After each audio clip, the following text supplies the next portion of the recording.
In the 1990s, Ted Ham was a veteran search and rescue worker living in Southern California. Most of his work involved tracking down hikers or hunters who'd gone missing. Until one day, two strangers approached him and his team. They introduced themselves, and they were both detectives from the Sheriff's Homicide Bureau. And they said, "Hey, we'd like to talk to you guys for a few minutes. You got some time?" That moment led Ted down a career path he'd never imagined, using an unusual and pretty special tool. Basically, what they were pitching is they wanted to start trying to use the dogs to help solve murders. Ted had gotten interested in bloodhound dogs a few years back. He was so impressed with their abilities. Some experts say they can track a scent for nearly 2 weeks. So he began training them and using them in his search and rescue efforts. And since then, he's always had his dogs close. In fact, it's hard to talk to Ted without them making their presence known. Satoshi, knock it off. But until that moment with the detectives, he'd never considered using the dogs in criminal cases. But the idea appealed. To Ted, at least. Almost universally, the people in the team said, "No way. We don't want anything to do with that. We don't want to get shot at. Yada, yada, yada." Me, my brain's going, that sounds like fun. The first year I worked with them, we would have successes on these criminal cases. The word spread. Ted and his dogs got a reputation for finding criminals who were long gone, simply from the scent they'd left on items they'd touched. Which is why in late 2002, the FBI got an idea. Could Ted and his dogs track a scent from a letter? Specifically, a letter sent by the Anthrax killer. It's just one of those times you're going, we're working the biggest case the FBI's got. Because what? Because we got a couple dogs. Those couple dogs were about to make headlines. And one of them would leave a mark on the case that's hard to forget. We get to a set of stairs. The knight starts going up the stairs. He turns around, and he comes down, and right on the bottom step, he takes a crap. This is the story of how that crap leads to the FBI's first person of interest. I'm Jeremiah Kroll, and from Wolf Entertainment, this is Aftermath, the hunt for the Anthrax killer. Episode 6, Adult Male Loner. It's November 2001, and there's mass panic about the Anthrax attacks. 4 letters that appear to have been sent by the same person have arrived in the mail. 2 sent to media companies in New York City, and 2 mailed to the nation's capital. The handwriting and the contents of these letters are all similar, but investigators still have no idea how to stop them from coming. The reality of it was, we didn't know what was out there, and we didn't know how dangerous it was. At this time, Dan Mihalko is part of a little-known special division of America's mail system, the United States Postal Inspection Service. It's a law enforcement agency that investigates mail crimes. We could trace our roots all the way back to the colonial times. And a lot of people don't realize that we've been around for such a long time. And like I always like to say, in the days of Benjamin Franklin, ever since there was somebody mailing a letter, there's been somebody trying to steal it. And now, this unit from the colonial times is facing its biggest, most public mail crime ever. The American public was afraid to go to their mailbox and open up their mailbox because they thought there was something dangerous in it. But Dan's unit, the Postal Inspection Service, gets an important clue. It wasn't related to the content of the letters or the strain of anthrax. It was actually on the envelopes themselves. All the mail was postmarked with the Trenton postmark. Now that they have a location, the postal inspectors and the FBI develop a theory about how the killer mailed the letters. It's very unlikely that they're going to go to the clerk and give it to them. So that meant that the mail was dropped off. If you're going to drop off mail, you'll either do that at the post office itself or at one of those little blue mailboxes you see on street corners. It would make sense that the Anthrax killer wouldn't want to be seen at a public post office. Our best guess was that it was probably put into one of the blue collection boxes. And there were several hundred blue collection boxes in the Trenton area. 625 blue collection boxes, to be exact. Postal inspectors and the FBI put the boxes under surveillance. They decide they need to check every single blue mailbox to see if they can find any anthrax spores.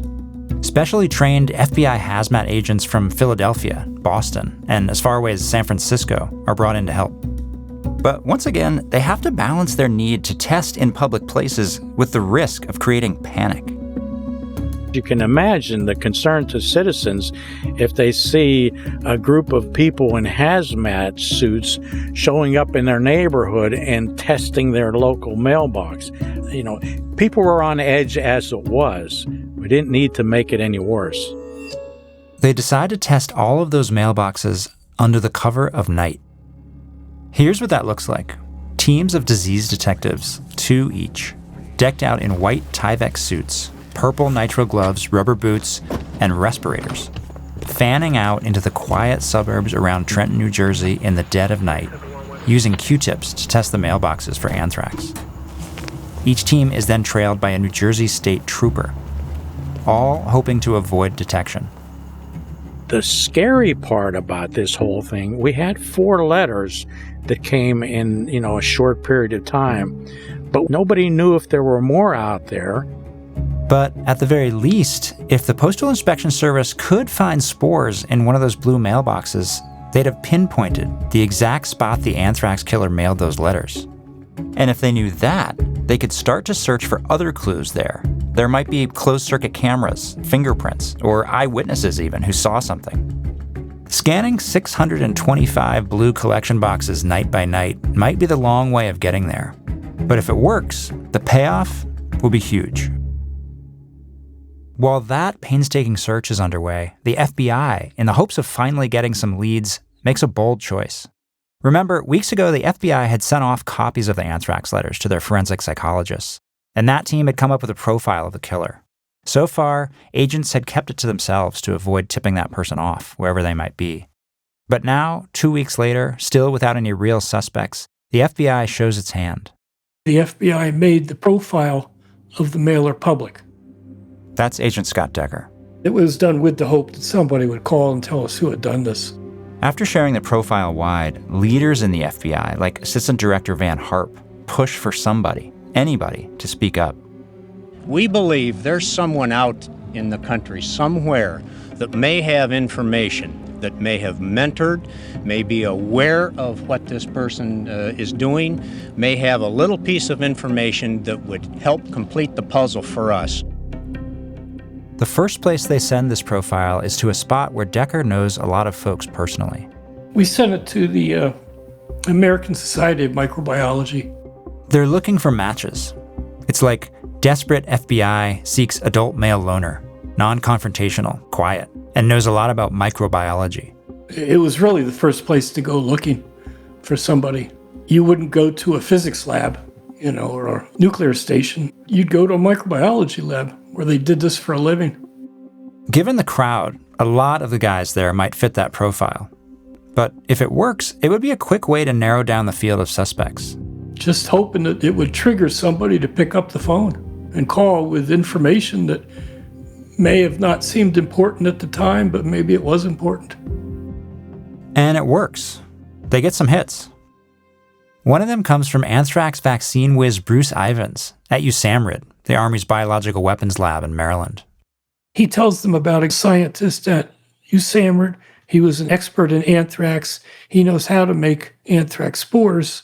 And by the way, he now works at a company in central New Jersey near Princeton. Princeton is just 11 miles from Trenton, New Jersey, where the anthrax letters were postmarked. It's a promising lead, and yet the FBI had just experienced a media frenzy when they questioned an innocent public health expert from Pakistan. The attention from being a potential suspect had nearly ruined his life, not to mention made the FBI look terrible. They've got to be even more careful to make sure they're separating solid leads from racism or personal grievances, those poison pen leads. The biggest risk is getting a tip about somebody and it has no credibility. I mean, you always get the poison pen phone calls. The guy across the street barks, his dog barks too much and I'm going to get him in trouble. One microbiologist suggests that vaccine whiz Bruce Ivins himself may be guilty. A former colleague tells the FBI that he was overly friendly and asked personal questions about her college days, including her sorority and now her personal life. He made her feel a little bit uncomfortable. He was just trying to be too close, too friendly, without a real good reason, really. It's a bit of a leap from uncomfortably friendly scientist to anthrax killer. But all of a sudden, there's a bunch of head turns and squinting at colleagues in the world of microbiology. Anthrax expert Paul Keim in Arizona, who'd helped the FBI identify this anthrax strain to begin with, says it became a strange time to be an anthrax scientist. I was certainly on the suspect list. I had that strain in my laboratory. And so on one hand, we had scientists, FBI scientists in our laboratory working on identifying and processing evidence. On the other hand, we would have investigative FBI agents come into the lab and question us about our whereabouts. To be safe, the FBI subpoenas samples from Keim, Ivins, and any scientist they can find who's known to have had access to anthrax. And agents give lie detector tests to key experts at USAMRIID. None of the scientists seem particularly suspicious, until they get an anonymous tip about one particular anthrax scientist. Stephen Hatfill, until recently, worked at a major defense contractor. But 3 weeks before the anthrax attacks began, his top security clearance there had been suspended. The reason why he lost that security clearance is debated, but at the time, it's widely reported that he'd failed a polygraph test. That means he can't work on the contract. That means he's unemployable as far as the CIA is concerned. So it devastated him career-wise. So we're looking for a motive. That was a pretty good motive. He's just plain pissed off. Stephen Hatfill lives in Frederick, Maryland, just 3 miles from Fort Detrick and the USAMRIID lab, where he'd been a research fellow until 1999. He was domestic. He was born in the U.S. He wasn't foreign, and the profile said it would be a domestic scientist. And he wasn't part of any right-wing, left-wing group that we knew of, so he fit the lone wolf profile also. The FBI begins months of research on Hatfill. A search warrant records what they find. That in the late 1970s, Hatfill worked as a mercenary for the Rhodesian military, who, it's believed, during those years used toxic chemicals and biological agents against rebels in a civil war. One of the flashpoints in Africa. Tonight, the war against communist-backed guerrillas, a struggle the United States is watching with mounting anxiety. The search warrant also records that during his time serving there, the rebel-held areas of Rhodesia experienced the worst anthrax outbreak in world history. It killed 182 people and infected more than 10,000. It had been believed that that was an intentional biological attack by the Selma Scouts. Long story short, Hatfill claimed to be part of that group. So the FBI questions Hatfill in March 2002, and Decker says he's cool. Hatfill was not nervous, calm. He denied doing it. He said he'd do whatever he could to help with the investigation. Hatfill wants to help with the investigation so much that he agrees to have the FBI search his house, his car, and a storage locker he rents. If he was guilty, he was not going to break. He stuck to his story. But his story seems to have holes. Hatfill tells agents he'd taken the antibiotic Cipro in early 2001. Cipro is the drug you take before or after an anthrax exposure. It's what Congress took after the Daschle letter, and what Johanna was clamoring for at the drugstore with her fellow New Yorkers. Cipro works on other bacteria too, so there are plenty of reasons Hatfill might have taken it. But he specifically says he hadn't taken any in the couple months leading up to 9/11 and the anthrax attacks. But when the FBI reviews his pharmacy records, they find a different story. Hatfill had filled prescriptions twice in those months, exactly 2 days before the New York letters were mailed, and again, 2 days before the Capitol Hill letters were mailed. All those things came together as a perfect picture of who we were looking for. Perfect enough for the FBI to put Hatfill under surveillance. And remember, Hatfill had agreed already to let them search his apartment. In exchange for that, Hatfill says the FBI promised him something too, that the process would be very discreet. Which it is, until the day of the search. The FBI conducted a number of searches today, including this one we're showing you right here. The apartment belongs to a former employee at Fort Detrick, the Army's biowarfare laboratory. The man... Someone, potentially within the FBI, had leaked to the press that they were going to search Hatfield's apartment. So when agents show up... There were helicopters hovering over, news helicopters, and news trucks showed up. Media swarmed Hatfield's suburban neighborhood. As he later told Matt Lauer on the Today Show, this felt like a huge betrayal of what the FBI had promised him. Well, we'd like to do some swabs. It'll be very discreet, quiet. The whole news thing was out there and the helicopters and all this. I'm watching this on television and there's guys in hazmat suits. I mean, what a show. For the investigators inside Hatfield's apartment, that show is all very real. And the pressure is mounting. When you're in a search warrant, you have one chance. Terry Kearns was one of the FBI agents in a hazmat suit that day, searching Hatfield's apartment. Everybody is trying to be on their top game because this is high stakes, so it had to be a very extensive search. We didn't know if more attacks were going to occur, so everyone was on edge because of that. And the work they're doing, testing for anthrax spores, is especially difficult. With a biological agent, it's a whole different level of what's going on because you can't see it, you can't taste it, you can't smell it. Agents carefully swab everything in the apartment, and then they've got to wait for results from the lab. But on Hatfield's computer, they find a clue that feels straight out of a bad movie. No hard evidence against Hatfield, but claims there are a number of coincidences that make investigators interested in him. Hatfield wrote an unpublished novel about a bioterrorism attack. A hard drive with a draft of an unpublished novel he'd co-written called Emergence, about a terrorist who attacks Washington, D.C. with a lethal bacteria. He invented a scientist who went to a prairie dog colony and actually got Yersinia pestis from the fleas in the prairie dog burrows, and then had planned to disseminate it. That was the storyline. Written 3 years before the anthrax attacks, the villain was a Middle Eastern terrorist. Through the eyes of that antagonist, Hatfield's novel states the U.S. was, quote, an incredibly easy target for biological terrorism. Suddenly, the FBI feels like they've got their man. The timing of the Cipro prescriptions, the fact that he lied about them, the security clearance, and direct anthrax experience, now coupled with this book concept, all have got the FBI's full attention. And the media's too. A new development tonight in the anthrax investigation. Dr. Stephen Hatfield's name became very public. He was fired in 1999 for violating lab procedures. Every place he goes, 24 hours a day, 7 days a week, he is followed by squads of FBI agents. So that started the suspicion that this was a person who might have a motive. He was mad. Everybody was suddenly talking about this scientist, Stephen Hatfield. Joby Warwick of the Washington Post was deep into the anthrax story at the time. It was kind of a poorly kept secret that he was a major suspect, and people in the scientific community were talking about him. But despite all this momentum, there still isn't any hard evidence against him. The search of his apartment didn't get much, if anything.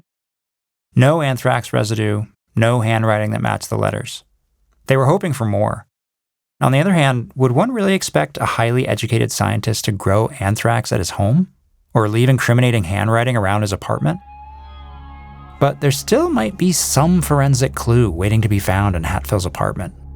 So the agents decide to take things to the next level. What was it exactly that brought FBI agents and U.S. postal inspectors to the Maryland apartment of a former bioweapons researcher last week for a second search? The answer, it turns out, is dogs. All of a sudden, there was a great deal of excitement in the squad room because we were going to use 3 bloodhounds to track the envelopes and see if it led to Hatfield. The FBI reached out to Ted Ham and his team in Southern California. They're hoping his dogs can track a scent on the anthrax case that's now 3 months old. So it was a little bit humbling, and millions and millions of dollars were being spent so that these dogs could get out and work. Agents collect a human scent from the actual anthrax letters, and they go to Hatfield's apartment complex so the dogs can sniff for that scent. There are 3 bloodhound teams, and they all search at different times so the dogs don't give each other any spoilers. For his part, Ted isn't told where he's going or who the suspect is, and he's banned from using his cell phone. He arrives in the neighborhood he's told to go to, ready to sick his new dog, Knight, on the case. He slobbered more than any bloodhound I've had, and this dog smelled so bad. He stunk, and he did not work at anything more than a slow walk. But he was methodical and he was good. So I start my dog and we kind of amble through a neighborhood, and then we get into an apartment complex. This is where Ted's dog marks a particular step with that pile of poop. And for Ted, standing there in that stairwell, thinking about his history with Knight, that poop means something. He's not wanting to leave. I told the guys, I said, look, I think they're sent here. So assuming my dog is correct and my interpretation of what my dog is doing is correct, it's one of these 4 doors. And they said, well, let's not talk about it here. To Ted, it's clear his dog smells some connection between the Anthrax envelope and this landing. We walked back to the street, and when we got back to our cars, now, like, the whole team's there. And they said, well, now that you guys have all finished, you all did the same thing. But you approached it from 3 different directions, but they all ended up on that same landing. All 3 dogs had clearly signaled outside Hatfield's apartment. The dogs also signal at Hatfield's ex-girlfriend's house. As a dog handler, what I see is rather damning evidence against Mr. Hatfield. The dog's findings don't look good for Hatfield, but the FBI still doesn't have anything solid enough to charge him, or even officially name him as a suspect. But since his name is already out in the press, the FBI feels like they have to say something. So Attorney General John Ashcroft speaks to the press. Yes, sir. Sir, is Stephen Hatfield still a suspect in the Anthrax case? Mr. Hatfield is a person of interest to the Department of Justice, and we continue the investigation, and for me to comment further would be inappropriate. Person of interest. Today, people throw around that term all the time. It's even the name of a TV series. But in 2001, person of interest is a highly unusual term, rarely, if ever, used. In fact, when John Ashcroft said that phrase, almost no one in the general public had heard it before. It is kind of a foolish term. I mean, it's used everywhere now. And nobody knows what it means. Whatever it means, the FBI officially has one, a person of interest. That, and soon, another break in the case, from Trenton, New Jersey. Back in Trenton, New Jersey, the U.S. Postal Inspectors and FBI hazmat teams had been dutifully swabbing mailboxes in the dead of night for weeks. They'd started to lose hope. But all of that changes on a hot day in August 2002, 3 days after the FBI publicly named Stephen Hatfield as a person of interest. We actually found a mailbox on Nassau Street in Princeton, New Jersey, that did have some residue from anthrax, and we felt at that point that was where the mail was deposited. Somebody in this area probably mailed it. This mailbox is only steps away from Princeton University's campus, literally in front of one of its sororities, and right on the college's main drag. And now, nearly a year after the anthrax letters were mailed, the blue box still has live spores inside it. FBI agents on Terry Kern's hazmat squad test its toxicity. It wasn't dangerous levels because people weren't, it wasn't getting up in the air and people weren't getting sick by it, but it was enough to let us know that of all of those mailboxes, only one had the anthrax in it. And that one mailbox was only a few hours' drive from Frederick, Maryland, where Stephen Hatfield lives. So the FBI tries to find any evidence that he'd been in Princeton. We go to the mailbox, we look for traffic parking tickets that may have been issued, we look for surveillance cameras on the stores around the mailbox. They show pictures of Hatfield to store owners. Nobody recognizes him, and he's not in any security camera footage either. All that traditional detective work looked good, but ended up not giving us anything, unfortunately. And the FBI doesn't find Hatfield's prints or DNA anywhere on the mailbox. After months of swabbing mailboxes all night and scouring their suspect's home, they've basically got nothing but a lot of circumstantial evidence and dog poop. So Hatfield seizes the moment and fights back. My name is Steve Hatfield. I'm a medical doctor and a biomedical scientist. I am a loyal American. I want to look my fellow Americans directly in the eye and declare to them, I am not the anthrax killer. I know nothing about the anthrax attacks. I had absolutely nothing to do with this terrible crime. Of all the media attention this case gets over the years, the press conference Stephen Hatfield calls may be the moment people remember the most. Hatfield calls out the Attorney General for the FBI's new phrase. My lawyers can find no legal definition for a person of interest. I, however, have a working definition. My life is being destroyed by arrogant government bureaucrats who are peddling groundless innuendo and half information. On the heels of Hatfield's press conference, and given the overwhelming lack of evidence, one of two things are clear. Either the FBI is chasing the wrong guy, or Hatfield is exceptionally good at hiding his tracks. At this point, Agent Decker starts to have doubts. Each time we turned around and did a little more homework and investigation on this guy, it looked less and less likely that he was responsible. As a scientist, when Decker looks closely at Hatfield's background, he's not sure Hatfield has enough microbiology experience to properly grow the anthrax bacteria. But many agents disagree. They can't ignore his history, his proximity, the novel, the Cipro, and they refuse to fumble this lead. So they watch Hatfield's every move. In fact, the FBI and Hatfield are in such close contact that at one point an agent even accidentally runs over Hatfield's foot with a surveillance car. And they interrogate his friends and his colleagues and boss. Hatfield continues to push his perspective to the media. What upsets me, I don't know of any law that permits the FBI to go by your closest friends and say you're not to associate with Dr. Hatfield. This is him on the Today Show. You're not to see him or talk to him. What they're trying to do is socially isolate you as part of the stress. Trying to make you snap. Yeah, intentionally. In many agents' minds, there was no doubt that Hatfield was the guy. But they still don't have anything. We didn't have a good lead. You know, this investigation was trying everything under the sun. Decker's personal life was taking a hit, too. Trouble had started even before he'd disappeared into this case.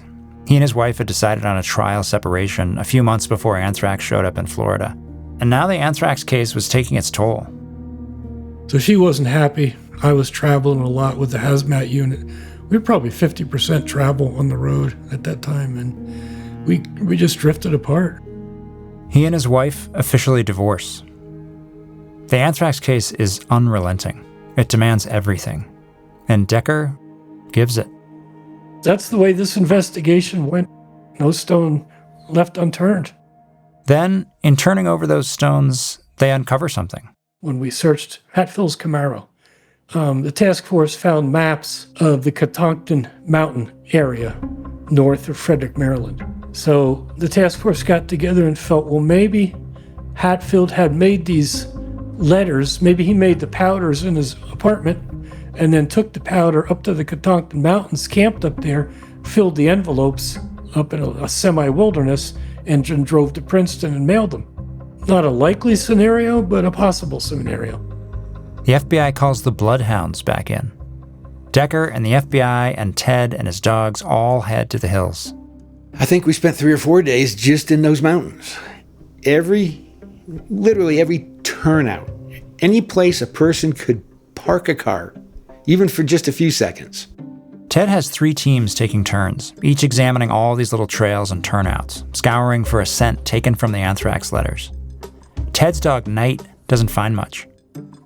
Until I got taken to a turnout, and I started the dog, and he started off. It's a well-defined trail. There's a branch. We take the branch, and we're going across what is basically a little dam, and there's a little pond behind it. And we go across that little dam, and then we circle back around to where we started. What's it mean? What's it mean? What's it mean? I said, what do you mean? What's it mean? It means what it always means. My dog got sent here, but he just went in a circle. Through the course of those days, all 3 dogs did approximately the same thing. This little pond is part of a reservoir with drainage ponds, little lakes, where all 3 of the dogs independently picked up the scent that was on the anthrax letter. It feels like a potentially significant break in the case. Could Hatfill have worked here or dumped evidence in these lakes? They don't know. But it's a lead, and they have so few of them that agents come up with a kind of crazy idea. I was contacted by our Washington field office and asked to bring the dive team down to Virginia. They decide to search the ponds underwater. They call in FBI crime divers. Agent Bobby Chacon created the Bureau's first national crime diving team. Believe me, even the most innocuous dive, there's danger. I wanted to know, if there was anthrax in that water, could it be breathing, or like what happens? Because our masks cover our full face and we're in dry suits, but they're not 100%. Bobby had dove on a bunch of high-profile investigations, including the TWA Flight 800 crash. So now he goes to the lake to size it up. The first thing I was told was that they had a person of interest, and that person was a lab worker, and that they may have disposed of something they used at home in the case in a lake by their house. It was probably a dozen to 15 football fields or more. I mean, it was big. But the size of the lake is only the start of Bobby's challenges. This particular case was really shrouded in secrecy. They couldn't tell us what we were looking for. They were just like, anything. Bring anything you find up, and we'll figure it out later. And the fact is, we were in the early part of the winter, and I knew that the weather was going to start getting, well, it was already cold. It was going to be getting colder, and the ice was going to start forming on that lake, so we were likely going to be diving under ice. The FBI puts a team of over 100 divers under Bobby's control, and that many divers creates a spectacle. This winter, investigators searched 10 ponds in the area, sometimes with divers. The media is being kept at a distance, but they came anyway. I'm getting surrounded, Channel 25, and I don't know who this truck is. You can't keep that cat in the bag very long. And this was a very high profile case. The whole country was watching. The news media was reporting heavily on it. So I always had to tell our guys, you have to temper your reactions very well when the media is around, because it can be very misperceived. So with helicopters and news vans watching, Bobby and his team prep for the search. First, they divide the lake into dozens and dozens of 10 by 6 foot grids. Then he and his teams dive under the surface and begin to search, feeling their way along the bottom of the cold lake with guide ropes. And here's the crazy thing. It's pitch black down there. You're working in the complete black. And when I say black, and we call it black water, it sucks the light right out of you. You can't see. And remember, you're on your belly. You're literally on the bottom, and you're pulling yourself along that line, and your hand is just sweeping out in front of you and to the side of you, just whatever your hand bumps into, and you feel it. It's just really dark, and it's cold, and you just everything is, your senses are like, what is this I have in my hand? What does this feel like? Because every other sense has now kind of been removed from you. You can't hear anything except your own breathing. Bobby and his teams pull up every single item they find from the lake. It's grueling, unpleasant work. I remember beer cans. I remember some fishing stuff, other stuff that I brought up, tools, screwdriver, things like that. We found paint cans. We found buckets, those 5-gallon compound buckets from Home Depot, those big orange buckets, that you see in Home Depot. We found those, which all is, by the way, most of this stuff is stuff that we would expect to find. While the underwater operation continues, Agent Scott Decker gets more personal bad news. I found out I had prostate cancer. As if the pressure of both the anthrax case and his marriage falling apart aren't enough, Decker has to stop everything to do emergency surgery. It's pretty brutal. And I was on sick leave for 6 weeks at home recuperating But I had had enough. I didn't want to be home anymore. So Decker calls his boss and begs to be allowed to go back to work. He said, we'll put you on security duty because we're getting ready to dive in at the ponds right now. And we need people on security at each road going into the pond area in the mountains. So I sat in the car for 2 weeks and peed in my pants in December. But at least I was back working, and I slowly recuperated. As Decker slowly heals, alone in that patrol car, the dive team isn't coming up with anything significant. It's getting late in the year, so they take a break for the holidays of 2002. And when they come back in January, Bobby Chacon's fear has come true. The lake is now frozen over. Ice is weird because it really doesn't affect your search on the bottom because ice is on top.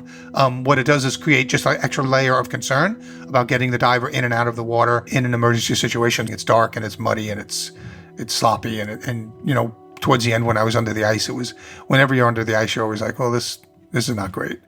After several days of work, one of the divers finds something that at first seems about as mundane as can be.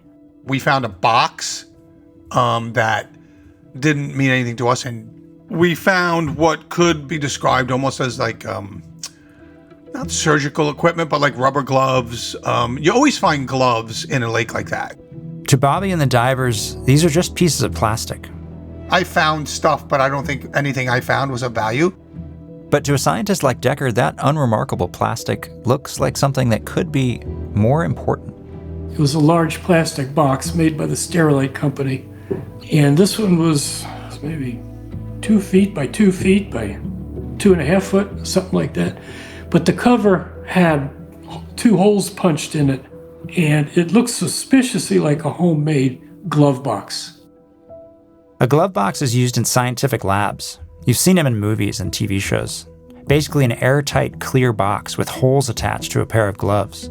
Scientists use them to handle dangerous materials without being exposed. Somebody could have used it to assemble the anthrax letters in it and then tossed it into the ponds. If this box is what the FBI thinks it is, this would be their first physical evidence in nearly a year and a half.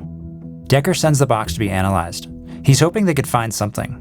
Anthrax, fingerprints of Stephen Hatfill, some other clue. But they decide not to wait for the results. After all the work done by the FBI scouring the region, bringing in the bloodhounds, the 100 divers risking their lives under the frozen water, they make a bold decision. Under orders from the FBI, engineers are draining a Maryland pond today. Investigators are looking for evidence in connection with the anthrax attacks of 2001. The FBI decides to drain the entire 1-acre lake, just in case there's residue or other evidence at the bottom. As the water level goes down, they haul in sump pumps and rusting pipes and lots of garbage. It takes a couple of weeks to finally reveal the mucky lake bed. And once they can see it all clearly, the only out-of-place items they find are one old gun, a bicycle, and some fishing lures. And on top of that, once all the tests on the box they found in the pond come back, they're either negative or inconclusive for anthrax. It seems the glove box is just a regular plastic box, probably from Home Depot. It would require too much engineering and duct tape and stuff to make that thing into a glove box, to make it airtight. I mean, it would have been easier to buy one over the internet. But, you know, it was that type of investigation where we were grasping at whatever lead we could find, really. And it's here that Decker's doubts really skyrocket. He hears about another case where the very same bloodhounds they'd used had gotten it all wrong, and the charges were dropped. What if that dog poop is just dog poop? They hadn't really worked these dogs out and validated what they were doing. Most of us became disillusioned little by little. Our faith in the bloodhounds began to disintegrate. So now if we can't believe the bloodhounds, what can we believe as far as Hatfill's concerned? While Decker and the FBI doubt them, Ted Ham stands by his dogs. If you just look at what the dogs did, and if you look at the total body of work for these dogs, It's not just anthrax. It's all the murders. It's all the bombings. It's all the rapes. It's all these cases we've worked, we've prosecuted, we put people in jail. It's accepted. It's understood. But these guys, it's just everything you did was under the microscope. Whether the dogs were right or not, there was just no evidence. No traces of anthrax, no witnesses, no evidence of any kind besides a few suspicious actions to show that Hatfield had touched anthrax in years. Most agents working the case at this point moved on from Hatfield. And for Joby Warwick, the Washington Post reporter, his trust in the FBI took a major hit.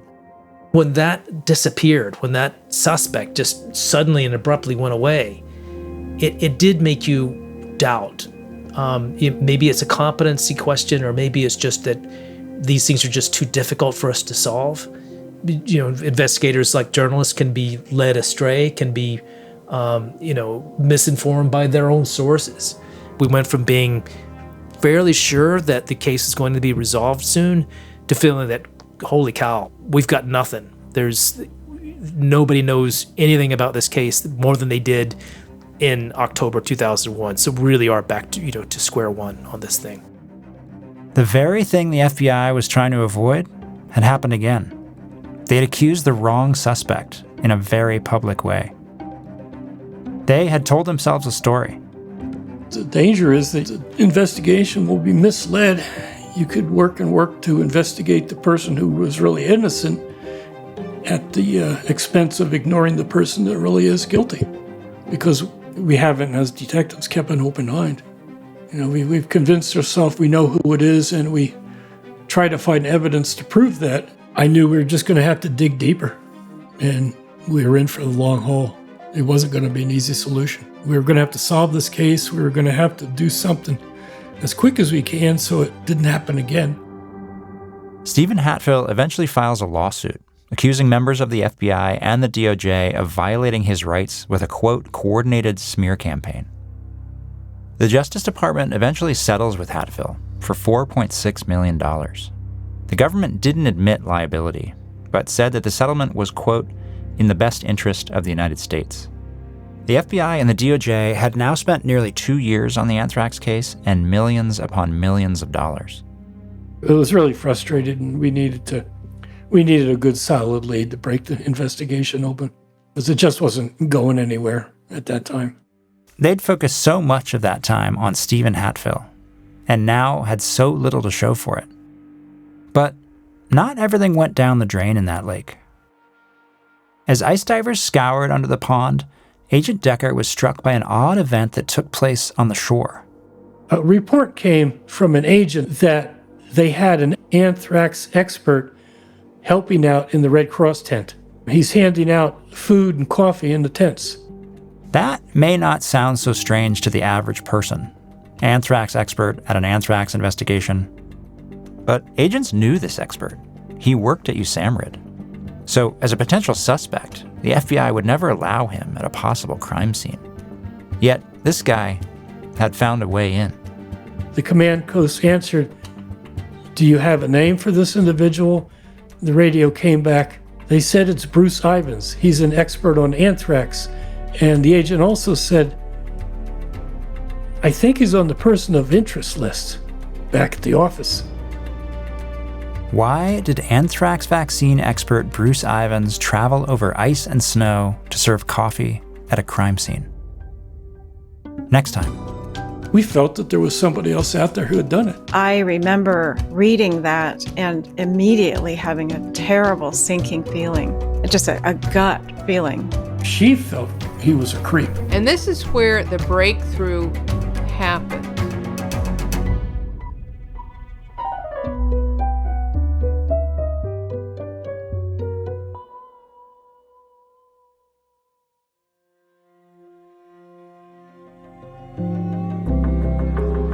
Aftermath, The Hunt for the Anthrax Killer is a production of Wolf Entertainment, USG Audio, and Dig Studios, in collaboration with CBC Podcasts.